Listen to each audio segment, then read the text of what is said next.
বেশি না রাসূলুল্লাহর দাম বেশি? সকলেই তো বলতেছে নামাজ, নামাজ হচ্ছে আমল, নামাজ কাজা করলে কাফের হয় না, নামাজ না পড়লে কাফের হয় না, নামাজ না পড়লে পাপী হয়, গুনাহগার হয়, ফাসেক হয়, তাই বলে কাফের হয় না। অনেক লোকের নামাজ কাজা আছে, ওদেরকে কাফের বলা চলবে না, ওরাকে পাপী বলতে পারেন। ও নামাজগুলো মরণের আগে সব আদায় করতে হবে, কিন্তু কাফের বলা চলবে না। মশলাটা বুঝতে পারলেন? কিন্তু নবীকে যদি কেউ 1 সেকেন্ডের জন্য ইনকার করে সে হচ্ছে কাফের। নবীকে যদি 1 মিনিটের জন্য অমান্য করে সে কাফের। আর বিবিও তালাক হয়ে যাবে, তালাকে বাইন হয়ে যাবে তার বিবি। তাই লেখা আছে কোরআন শরীফে, ইন্নাল্লাযিনা আমানু ওয়া আমিলুস সালিহাতি, যারা ইমানদার, ইমানদারের উপর নামাজ ফরজ, যারা ইমানদার নয় তাদের উপর নামাজ ফরজ নয়।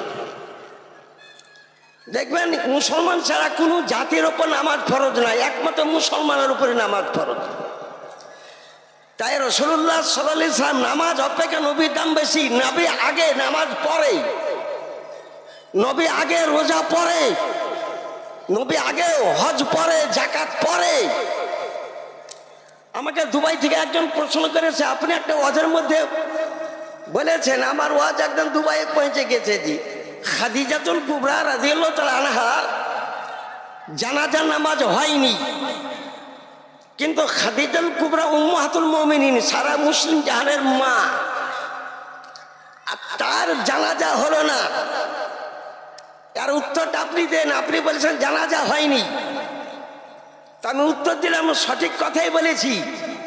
খাদিজাতুল কুবরার জানাজা পড়া হয়নি। খাদিজাতুল কুবরার আমলে জানাজা নামাজ ছিল না। খাদিজাতুল কুবরা ইন্তেকাল হয়েছে 65 বছর বয়সে, তখন রাসূলুল্লাহ সাল্লাল্লাহু আলাইহি ওয়াসাল্লামের 50 বছর বয়স। নবী 51 বছর বয়সে মেরাজ করতে গিয়েছেন, আর মেরাজে রাসূলুল্লাহর উপর নামাজ ফরজ হয়েছে। নামাজ ফরজের আগেই খাদিজা ইন্তেকাল করে গিয়েছেন। তা খাদিজাতুল কুবরা কোনো নামাজও পড়েননি, যাকাতও দেননি, হজও করেননি, রোজাও রাখেননি, কারণ রোজা ফরজ হয়েছে মদিনা শরীফে 2য় হিজরিতে, যাকাত ফরজ হয়েছে 3য় হিজরিতে। তো যত বলে নামাজ কেবল মক্কা শরীফে 1 বছর নবী পড়েছেন, বাদ বাকি যাকাত বলেন, রোজা বলেন, হজ বলেন, সমস্ত মদিনা শরীফে হয়েছে। আর জানাজা নামাজটা সর্বপ্রথম রাসূলুল্লাহ সাল্লাল্লাহু আলাইহি ওয়াসাল্লাম সাদ রাদিয়াল্লাহু তাআলা জানাজা নামাজ পড়েছেন মদিনা শরীফে, জান্নাতুল বাকিয়াতে। তার আগে মক্কা শরীফে কোনো জানাজা ছিল না। আপনি দুবাই থেকে প্রশ্ন করে দুবাইয়ের মুফতি থেকে জিজ্ঞাসা করুন যে জানাজা ছিল না, তো খাদিজার জানাজা কেমন করে পড়া হবে? খাদিজা রাদিয়াল্লাহু তাআলা আনহা যেদিন ইন্তেকাল করেন, সেদিন কবরে স্বয়ং রাসূলুল্লাহ সাল্লাল্লাহু আলাইহি ওয়াসাল্লাম নেমেছিলেন, আর ওই কবরে গড়াগড়ি পেড়ে দিয়েছিলেন। যে জায়গাতে নবী গড়াগড়ি পেড়ে দিবেন সেটা হয় জান্নাত। ওখানে কবরে আযাব হারাম। নবী যে জায়গাতে বাড়ি করেন ওটাও জান্নাত। আর জান্নাতে নবী কোনো লোকের মৃত্যু হয় না, জান্নাতে কোনো লোকের মৃত্যু হয় না। মিশকাত শরীফে হাদিস, মা বাইনা বাইতি ওয়া মিম্বারি রাউযাতুম মিন রিয়াজিল জান্নাত, আমার বাড়ি আর মদিনার মসজিদ নববীর মিম্বার পর্যন্ত এটা হচ্ছে রিয়াজুল জান্নাত। আর রাসূলুল্লাহকে দফন কোথায় করা হয়েছে? আয়েশা সিদ্দিকার বাড়িতে। তো বাড়িটা চলে জান্নাত। আর জান্নাতে মৃত্যু হয় না, জান্নাতে নাপাক হয় না, জান্নাতে গোসলখানা নাই। আমাদেরকে মাদ্রাসায় পেয়ে গেছে মৌলানা আব্দুল কুদ্দুস সাহেব, মাদ্রাসাতে দেখেন পেশাবখানা আছে, থাকবার ঘর আছে, পায়খানা আছে, কিন্তু জান্নাতে তো পায়খানা নাই, জান্নাতে পেশাবখানাও নাই, জান্নাতে গোসলখানাও নাই। অবশ্যই জান্নাতে হুরের সঙ্গে মিলন হবে, কারণ জান্নাতে কারোর পেশাব হয় না, এই কারণে পেশাবখানা নাই। জান্নাতে পায়খানা হয় না, এই কারণে পায়খানা নাই। জান্নাতে গোসল করা ফরজ হয় না, তাই গোসলখানা নাই। বিরাদারান ইসলাম, তো রাসূলুল্লাহ সাল্লাল্লাহু আলাইহি ওয়াসাল্লামকে কোথায় দফন করা হয়েছে? আয়েশা সিদ্দিকার হুজরাখানায় দফন করা হয়েছে। মানুষ যেখানে মারা যায় সেইখানে কবর দেওয়া মাকরুহ লেখা আছে, কিন্তু নবীগণ যেখানে ইন্তেকাল করেন সেইখানেই দফন হয়। রাসূলুল্লাহ সাল্লাল্লাহু নাস শরীফকে হটিয়ে কবর তৈরি করে আয়েশা সিদ্দিকা রাদিয়াল্লাহু তাআলা বাড়িতেন, যেখানে মিশকাত শরীফে 121 পৃষ্ঠাতে লেখা আছে, ইন্নাল্লাহা হারামা আলাল আরদি আন তাকুলা সাদাল আম্বিয়া ফানাবিউল্লাহি হাইয়ুন ইউরযাকু। মাটির জন্য হারাম, কোন নবীর লাশ মাটিতে হজম করবে না। প্রত্যেক নবীগণ জিন্দা, আমি মারা গেলে কবরে নামাজ পড়ি না। আর নবীগণ ইউসাল্লুনা ফি কুবুরিহিম, প্রত্যেক নবীগণ আপন আপন কবরে নামাজ পড়েন, 5 ওয়াক্ত নামাজ পড়েন। আমরা মারা গেলে কবরে রোজা, আমরা মারা গেলে রোজাও রাখি না।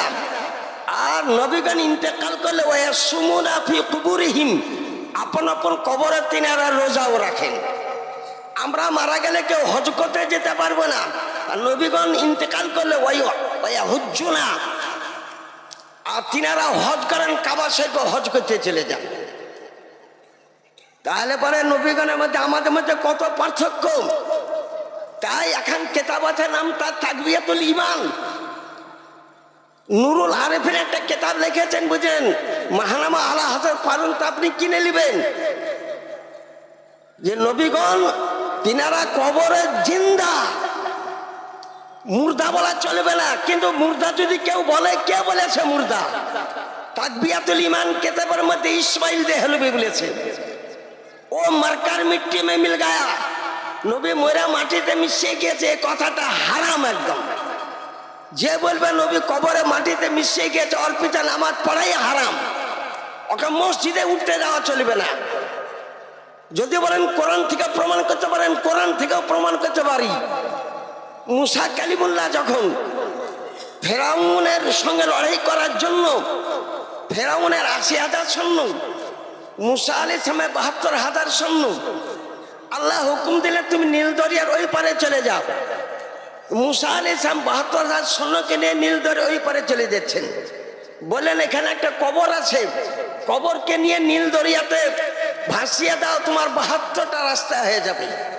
তাহলে বোঝা গেল আল্লাহর ওলিগণ, আল্লাহর নবীগণ ইন্তেকাল করার পরও সাহায্য করতে পারেন।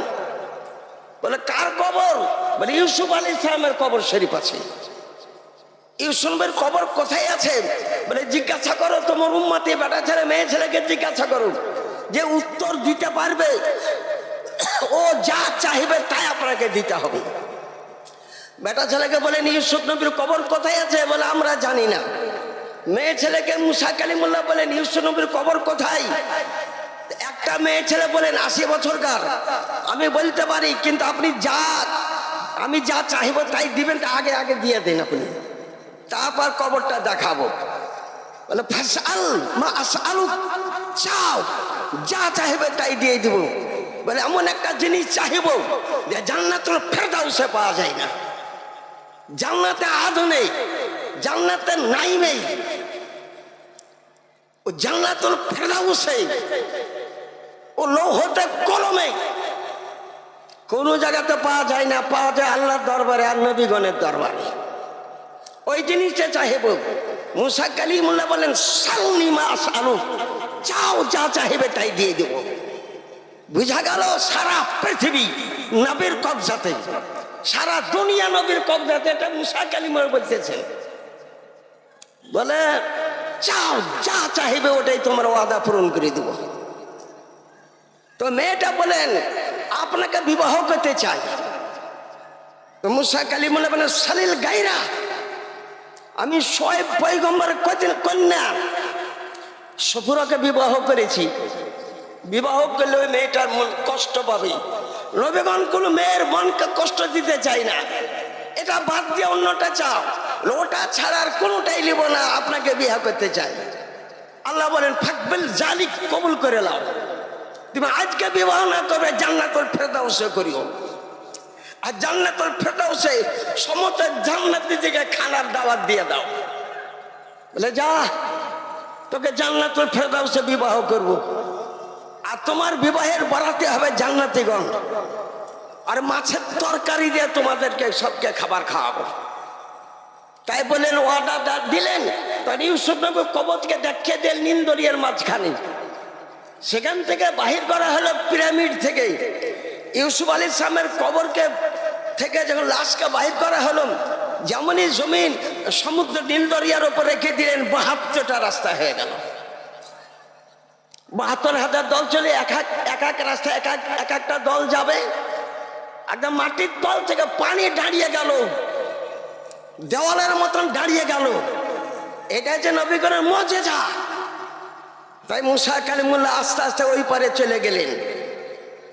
অর্ধেক যখন ওই পারে চলে গেল, ফেরাউন তাড়া করতেছিল। ফেরাউন মদ্দা ঘোড়ার ওপর ছিল। তখনই জিবরিল আমিন একটা মেয়ে ঘোড়ার ওপর, একটা মাদা ঘোড়ার ওপর সওয়ার হয়ে ফেরাউনের ঘোড়ার আগে আগে চলতে লাগলো। ফেরাউনের ঘোড়া মাদা ঘড়িকে দেখে আর পিছন ধাওয়া করতে লাগলো। ফেরাউন আর কবজা করতে পারলো না। আর নীল দরিয়ার মাঝখানে টেনে নিয়ে চলে গেল। মুসা কালিমুল্লাহ দল ওই পারে চলে গেলেন। সেদিন মুহররম চাঁদের 10 তারিখ ছিল। ওই পারে যাওয়ার পর 2 রাকাত নফল নামাজ পড়লেন হযরত মুসা কালিমুল্লাহ এবং তার দলবল। আর হুকুম দিয়ে দিলেন পানি চলতে লাগুন। সব ডুবে মারা গেল। ফেরাউন যত ছিল আর 80,000 সৈন্য সব খতম হয়ে গেল। এটা আল্লাহর কালাম কোরআন শরীফের হাসিয়াতে লেখা আছে। একজন ইউসুফ পয়গম্বর মুসা কালিমুল্লাহ 1000 বছর আগে ইন্তেকাল করেছিলেন, কিন্তু মুসা কালিমুল্লাহ তার হাতটা চেপে ধরেছিলেন। হাতে রক্ত চলতে চলতে বন্ধ হলো, আবার ছেড়ে দিয়েছে, রক্ত আবার চলতেছে। চোখটা দেখে ধরেছিলেন, তো চোখটা ছেড়ে দিয়েছে, আবার জিজ্ঞাসা বলে হুজুর জিন্দা না মুর্দা? বলে প্রত্যেক নবীগণ ইন্তেকালের পর প্রত্যেক নবীগণ জিন্দা। এটাই হচ্ছে মাসলাকে আলা হযরত। এটাই ইমাম আহমদ রাজা খান বেরলভী।